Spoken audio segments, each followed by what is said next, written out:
Susan Watkins, como hemos dicho antes, es la editora de la New Law Review en estos últimos años. Thank you, Carlos.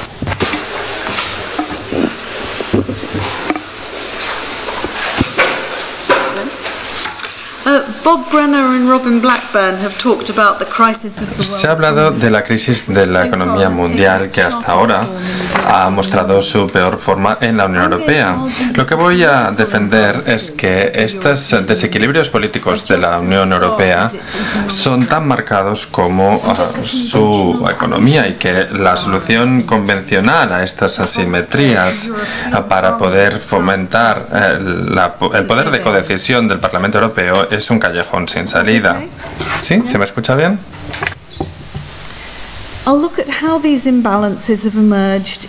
Voy a analizar cómo han aparecido estos desequilibrios en tres dimensiones. Primero, asimetrías políticas democráticas entre los gobernantes y los gobernados, asimetrías entre estados, entre los distintos estados miembros, y también asimetrías políticas democráticas según el papel que desempeña la Unión Europea en el mundo. Me gustaría describir cómo han aparecido estos desequilibrios como respuesta a tres choques exógenos. Primero, la imposición del sistema fiat del dólar en los 70, luego la caída del bloque soviético en los 90 y por último la crisis financiera mundial del 2008.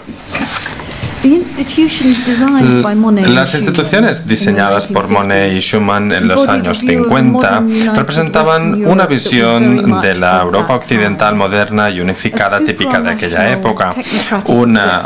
Un ejecutivo tecnócrata supranacional, que sería la Comisión Europea, un Consejo de Ministros entre los distintos estados, un Tribunal de Justicia Europeo y la Asamblea Parlamentaria. Este curioso complejo institucional contenía un conjunto de relaciones de frágil equilibrio. En términos geopolíticos, la integración europea era prácticamente un proyecto de la Guerra Fría, fomentado por el Departamento de Estado, pero para sus fundadores también representaba la esperanza de Europa como tercera fuerza, independiente tanto de Estados Unidos como de la Unión Soviética. En cuanto a las relaciones entre los estados, el eje nuclear franco-alemán ofrecía un equilibrio entre el militarismo francés y su fortaleza diplomática, pero también de forma estratégica Francia quería atar a su vecino en un pacto diplomático bajo liderazgo francés. Sin embargo, Alemania pretendía recuperar su estado como potencia mundial y ganar el apoyo francés para su posible reunificación. En términos políticos democráticos, vimos la construcción de las élites políticas. El electorado no fue consultado, pero tampoco vimos una oposición popular fuerte, sobre todo ante el crecimiento de los 50 y 60, teniendo en cuenta los objetivos de estabilidad y de prosperidad económica. El primer choque exógeno que asaltó Europa, a la Europa de los 6, fue la imposición de Washington del sistema del dólar que cancelaba los acuerdos de Bretton Woods entre la competencia económica cada vez más intensa de los 70. La respuesta de Europa fue crear un sistema monetario europeo basado en el Plan Werner, que pretendía ser un baluarte contra las turbulencias de divisas internacionales. Y para ello, París levantó el veto sobre la membresía británica impuesta por De Gaulle, que había alertado de que el Reino Unido podría acabar siendo un caballo de Troya para los intereses países estadounidenses. Los políticos franceses argumentaban que la ciudad o la City de Londres ofrecería un peso financiero importantísimo para el sistema monetario del Plan Werner. Pero el Plan Werner cayó, claro está, aunque la conjuntura de los 70 y los 80 y su hegemonía neoliberal cada vez más importante alteró los equilibrios de la Comunidad Europea de forma que no estaba prevista. En términos geopolíticos, la verdad es que el registro fue variado, porque con la deposición de las dictaduras en Portugal, Grecia y España, la Comunidad Europea descubrió una nueva vocación, que fue el expansionismo, combinado con un diseño político y económico cerca y lejos, construyendo pues esos partidos de centro-izquierda amigables, digamos, respecto al capital, como los socialistas portugueses, el PASOK, el PSOE, y ayudando también a la OTAN. Pero el proyecto de Europa como tercera fuerza quedó debilitada por la expansión de la OTAN y también su postura cada vez más dura, simbolizada por la llegada de los misiles estadounidenses. Y el caballo de Troya estaba entre los muros. Thatcher fue una defensora acérrima de las visiones de Washington y del neoliberalismo, como vemos en la Ley Única Europea de 1986. En cuanto a la esfera político-democrática, la conjuntura de los 70 y los 80, la Europa de los 12, tuvo bastante éxito. Se dio un apoyo popular real hacia la Comunidad Europea, por ejemplo en España, y hubo referéndums de éxito en Gran Bretaña e Irlanda. En aquel momento el nivel de vida iba en aumento y esa ley única europea se consideraba un proyecto tanto liberal social como ligeramente socialdemocrático. En cuanto al equilibrio entre los estados, parecía que era una edad de oro para esa alianza franco-alemana, con Delors liderando la Comisión y también con un gran crecimiento económico alemán. Pero ahora, en perspectiva, el liderazgo diplomático y político francés ya estaba siendo afectado por Occidente, tanto por parte de la función cada vez mayor de los ingleses en los 80, pero también internamente por la erosión del gaullismo por parte del liberalismo atlántico entre los medios y la inteligencia franceses. Un liberalismo atlántico que se mostraba hostil a cualquier tipo de pensamiento estratégico independiente. Y a la vez, a Alemania y su poder económico iba acumulando en Europa Oriental, con lo cual el equilibrio entre esos dos principales países ya empezaba a cambiar, creo yo, en la década de los 80. El segundo principal choque exógeno que sufrió la Unión Europea fue la desintegración del bloque soviético, el final del marco de la Guerra Fría en la que se había concebido la integración europea. La primera pregunta que se plantea es la de la unificación de Alemania. ¿Sería neutral o dentro de la OTAN? Y en segundo lugar, ¿cómo podría alterar una Alemania unificada y ampliada el equilibrio interno de la Unión Europea? En tercer lugar, ¿qué relación debería tener Europa con los demás estados previos al bloque soviético? La cuestión de la unificación alemana proporcionó la clave para solucionar todo lo demás. La elección era entre dos caminos. El primero era el proceso totalmente democrático, constitucional, previsto por el artículo 146 de la Ley Básica Alemana, que implicaba consultas populares e información obtenida en este sentido electoralmente por las dos Alemanias, y de hecho comulga con los 10 puntos de noviembre de 1989 de Helmut Kohl. Pero esto implicaría dejar abierta la cuestión de la neutralidad o de la membresía en OTAN. Y los dirigentes políticos de Alemania Occidental no estaban de acuerdo. Oscar Lafontaine, candidato del SPD a canciller, proponía la neutralidad. La opinión pública alemana también estaba en contra de la expansión de la OTAN. Washington, sin embargo, hizo que la membresía en la OTAN fuera una condición para la unificación alemana. y se escondió detrás de Helmut Kohl, que cambió de opinión y solicitó el acceso por vía rápida por parte de los lenders individuales de la República Federal dentro de la OTAN, siguiendo otro mecanismo, que era el artículo 23 de la Ley Básica, que era un artículo bastante difícil de interpretar, que ya había sido esgrimido en los años 50. Gorbachev al principio se opuso a esta expansión de la OTAN, muy determinante históricamente, pero en aquel entonces era muy difícil hacer valer esta opinión, y en la primavera del 90 al final cedió. Y al final Rusia aceptó un préstamo de 15.000 millones de marcos alemanes. A la segunda pregunta, que es cómo podría Europa contener, digamos, ese poder de la Alemania unificada, aquí se encontró una solución francesa tecnócrata, el euro, a diferencia del plan Werner de los años 70, que, como ha defendido Michel Aglietta, lo que simbolizó fue una política fiscal colectiva con una dimensión social importante. El plan Delors lo que hizo fue analizar un banco central que atacara la inflación, para que el modelo neoliberal tuviera que ajustarse al capital.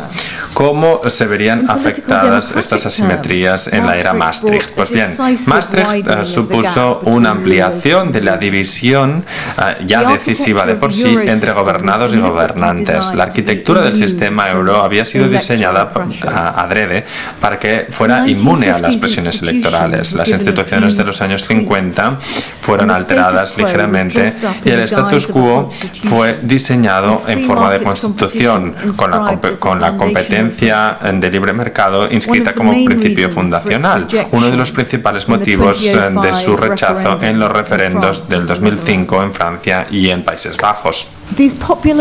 Estas mayorías populares en contra de la dirección post-Maastricht de la Unión Europea fueron ignoradas por los gobernantes europeos, como también lo fue la aparición de la política euroescéptica organizada en Inglaterra.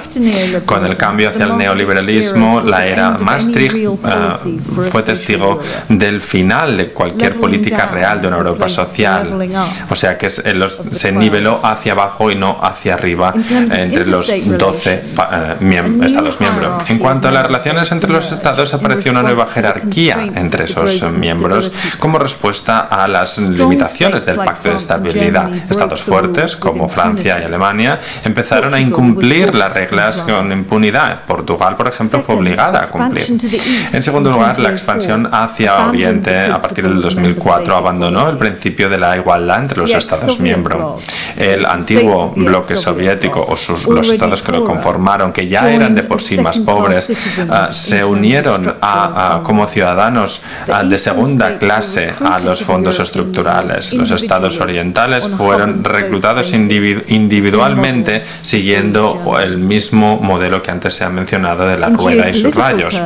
En términos geopolíticos, el final de la Guerra Fría comportó no una Europa independiente, sino una subordinación absoluta al liderazgo militar norteamericano, siguiendo una OTAN ampliada. En este sentido, la guerra de la OTAN del 99 en Yugoslavia fue una operación ejemplar liderada por Estados Unidos y con las fuerzas alemanas, franceses y británicas y sus ideólogos desempeñando papeles auxiliares. El tercer choque exógeno, que fue la crisis financiera económica del 2008, ha hecho que estos desequilibrios ya originados en Maastricht dieran un cambio extraordinariamente tóxico. Hemos visto una expansión y un endurecimiento del control ejecutivo autócrata que ostenta la Comisión. En segundo lugar, detrás y más allá de la Comisión, hemos visto una centralización del poder sin precedentes en la oficina del canciller o la canciller alemana, una política que antes en su día se enorgulleció por el Estado de hecho, ahora el poder en la cima es totalmente extralegal y personalizado. La hegemonía alemana o semi-hegemonía no ha sido el resultado de una lucha por poderes unilateral, sino que ha sido forjada paso a paso a lo largo de esa lucha política de 2 años por la crisis de la eurozona. La relación entre Washington y Berlín durante la crisis es una lección objetiva en la operación de la hegemonía internacional. Como Timothy Geithner, el secretario estadounidense del Tesoro, afirmó a Wolfgang Schäuble y a su equipo, y esto lo he obtenido de la transcripción de las memorias de Timothy Geithner. A esto se les puede poner la bota en el cuello a los griegos, si realmente es lo que queréis hacer. Pero Berlín también tiene que darle a los financieros lo que realmente desean. Alemania tuvo que garantizar el pago de los intereses de la deuda estatal griega en lugar de permitir que realmente quebrara. Y tuvo que permitir la compra de bonos a gran escala por parte del Banco Central, contrario a los principios monetarios alemanes. Francia fue un aliado estadounidense clave, pero toda la campaña del Tesoro estadounidense fue respaldada por gran parte del establishment político europeo, entre ellos el SPD alemán y los medios internacionales, que retrataron el rescate de los inversores como un movimiento progresista, incluso ligeramente socialdemócrata, y lamentó ese rechazo alemán de convertirse en la cumbre de la hegemonía. No debe haber ninguna garantía sin control, fue la famosa respuesta de Merkel. Todos los gestos alemanes hacia los mercados financieros, el mecanismo de estabilidad europeo del año 2010, la operación de refinanciación a largo plazo del 2011, las transacciones monetarias directas del 2012, lo que se conoce como lo que sea necesario, frase que utilizó Draghi. Todos estos pasos fueron seguidos, cada uno de ellos, de una ampliación del poder ejecutivo autócrata. El sistema del semestre europeo, el pacto Euro Plus, el complejo fiscal o el pacto fiscal, etc.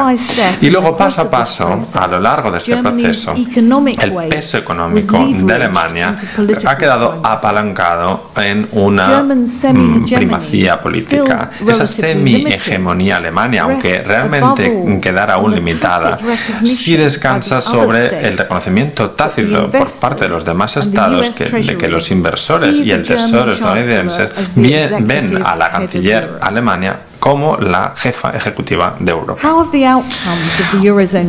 ¿Qué resultados hemos visto de la crisis de la eurozona y cómo ha afectado las asimetrías de la Unión? En cuanto a las relaciones entre los estados, la solución del capital financiero a la crisis ha dado lugar a una Europa alemana, como la ha descrito Ulrich Beck, el mismo resultado que la integración europea había sido diseñada para evitar. Y el equilibrio nuclear franco-alemán ha sido destruido. Francia y su influencia han quedado totalmente eclipsadas.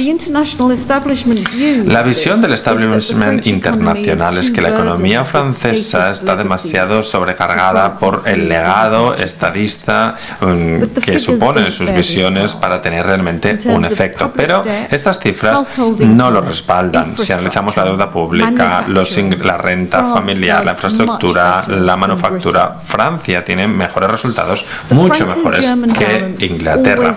El equilibrio franco-alemán siempre ha dependido de la superioridad diplomática y no económica de Francia.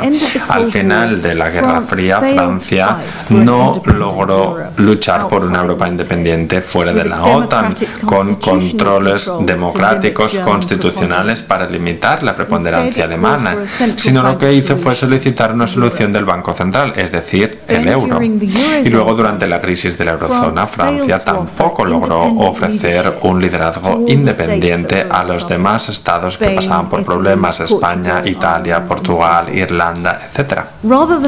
En lugar de luchar por una estrategia alternativa, París respaldó la política de Washington del control alemán, a cambio de salvar el sector financiero. Pero esto siempre ha incluido un grado de control alemán sobre la política francesa también. Los hombres de Schäuble en Bruselas ahora deciden o llevan tiempo decidiendo si se aprueban o no los presupuestos franceses.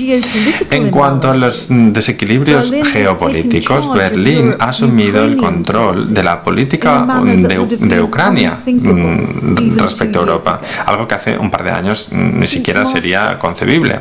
Desde Maastricht, la simbiosis entre la OTAN y la Unión Europea ha tenido una lógica expansionista interna y además muy peligrosa. Después de haber pisoteado los acuerdos de neutralidad con Moscú, ha avanzado en la mayor parte de bases soviéticas y ha llegado casi a la cuenca del Donbass. La arrogancia subimperial de los líderes europeos no es el único factor en la catástrofe de Ucrania, donde han muerto miles de personas y se habla de millones de refugiados, pero sí ha sido una causa que ha contribuido a ello. En cuanto a términos político-democráticos, la política de clase marcada del rescate y el régimen de la austeridad ha supuesto una tensión importante en la democracia representativa de los distintos Estados miembros. Los partidos consolidados recurren a las grandes coaliciones, al igual que lo hacían en tiempos de guerra, para defender el status quo.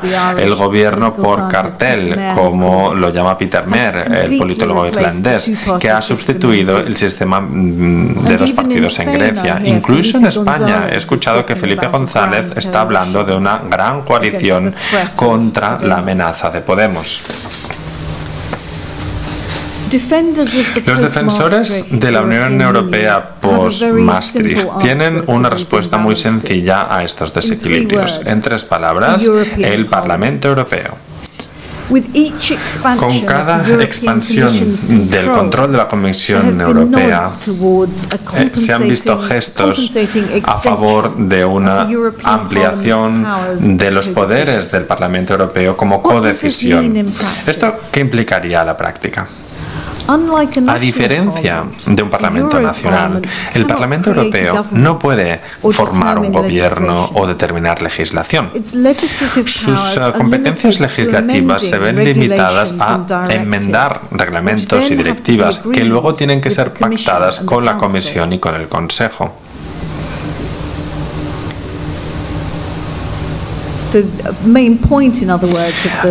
En otras palabras, estas competencias o estos poderes de codecisión tienen que pasar por el consenso.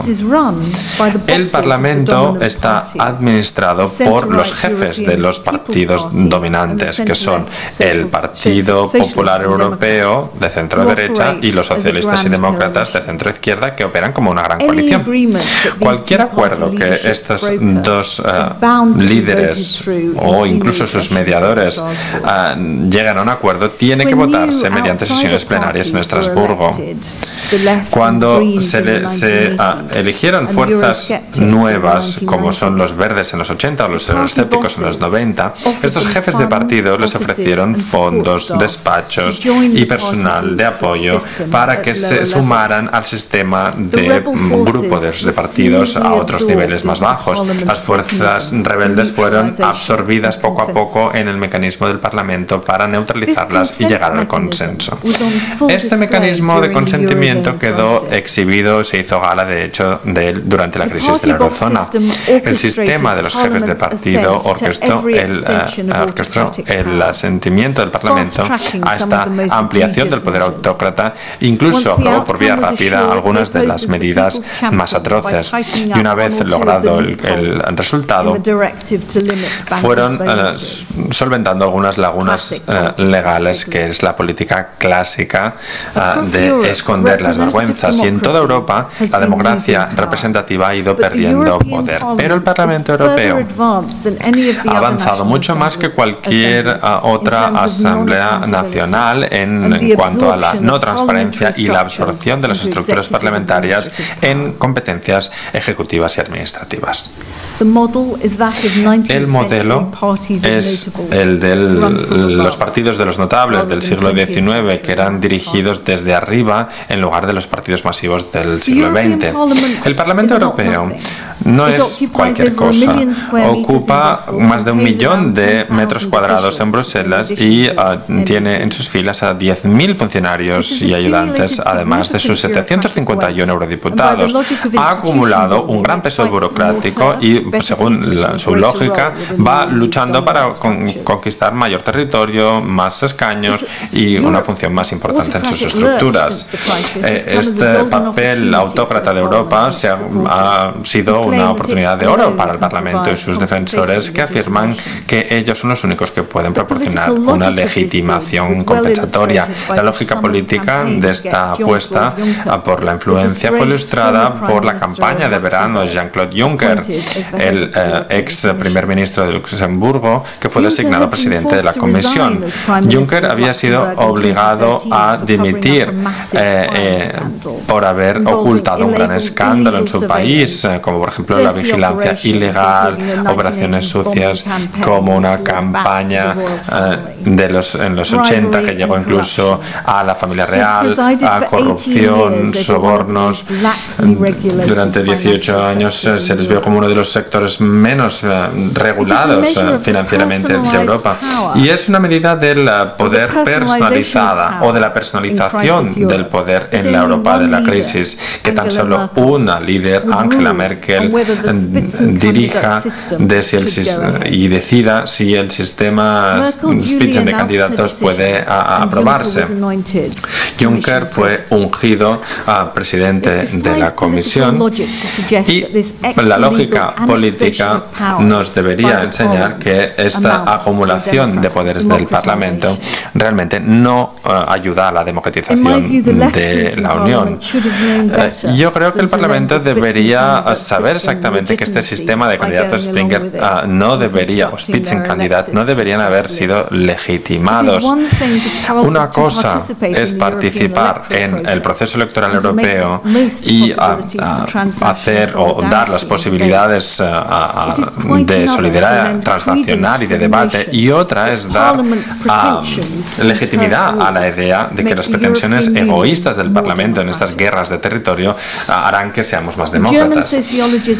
El sociólogo alemán Wolfgang Streeck ya ha subrayado el panorama heterogéneo socialmente de la Constitución Europea y lo que debería representar y reconocer. Es decir, agrupar sin suprimir los intereses de los países que son tan distintos como Bulgaria y Holanda, o Finlandia y Portugal. Las subdivisiones federales deberían ser necesarias para poder equilibrar la autonomía regional y la solidaridad colectiva, y determinar también el peso fiscal o presupuestario de cada región. Y esto es el opuesto diametralmente a la perspectiva que ampliaría las instituciones políticas arcaicas europeas en un gobierno continental autócrata y unitario, con una asamblea de codecisión que no debe rendir cuentas a nadie, y por lo tanto es una fachada.